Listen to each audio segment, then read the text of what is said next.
Got you single tonight, heard some shit you ain't like. About that nigga that we're loving, no, you just the other night. You been working all week, I know it's hard on your feet. Let me take some of this stress up off you, come lay with me.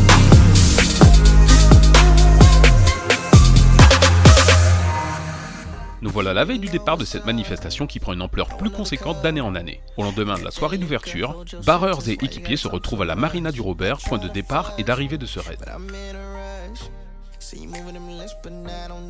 39 équipages et une organisation au millimètre qui nous laisse augurer d'une nouvelle aventure aussi raide que belle. Un départ quelque peu retardé, mais qui se passe dans de bonnes conditions de mer et de temps. Bon, bonnes conditions de mer, faut le dire vite, en tout cas, tant que nous sommes dans la baie. C'est finalement face à de grosses conditions de mer et peu de vent que se détache d'entrée l'équipage Durand et Touchot. Jouissant d'une avance favorable à mi-course, Durand et Touchot mènent une vie paisible à l'approche de la bouée de Sainte-Marie.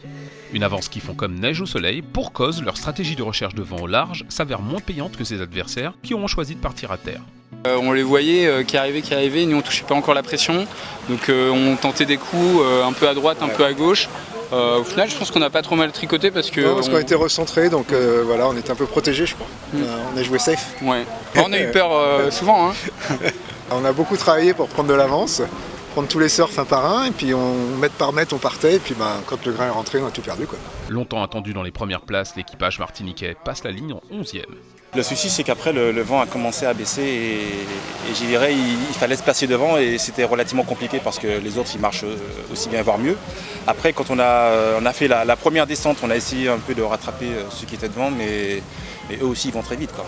L'équipage Le Chapelier Constance, engagé en catégorie F16, coupe la ligne en 4e place qui représente la première place de leur catégorie. C'était un petit peu difficile la sortie dehors, il y avait énormément de houle, mais finalement, comme le vent n'était pas très fort, c'était sûr que c'était pas dangereuse, donc ça s'est bien terminé pour nous, quoi. David de Tous, une première étape bien difficile. C'est un raid, hein, ça porte bien son nom, Martinique à raid, et même en créole, il raid. Je dirais non. En fait, c'est une étape qui était difficile parce que bon, le vent n'a pas été au rendez-vous comme on le pensait. Cela dit, c'est peut-être pas plus mal non plus, ça permet aux régatiers de tout mettre en œuvre pour les prochaines étapes, puisque les prévisions nous prévoient en termes de vent pas mal de vent. Hein. Le vent devrait monter à partir de demain, notamment sur le côté de Grand-Rivière. Donc ma foi, c'est pas plus mal, c'est une bonne étape. Voilà, à demain sur ces quelques belles images pour une étape qui va de Trinité au Prêcheur. Ciao. Baby,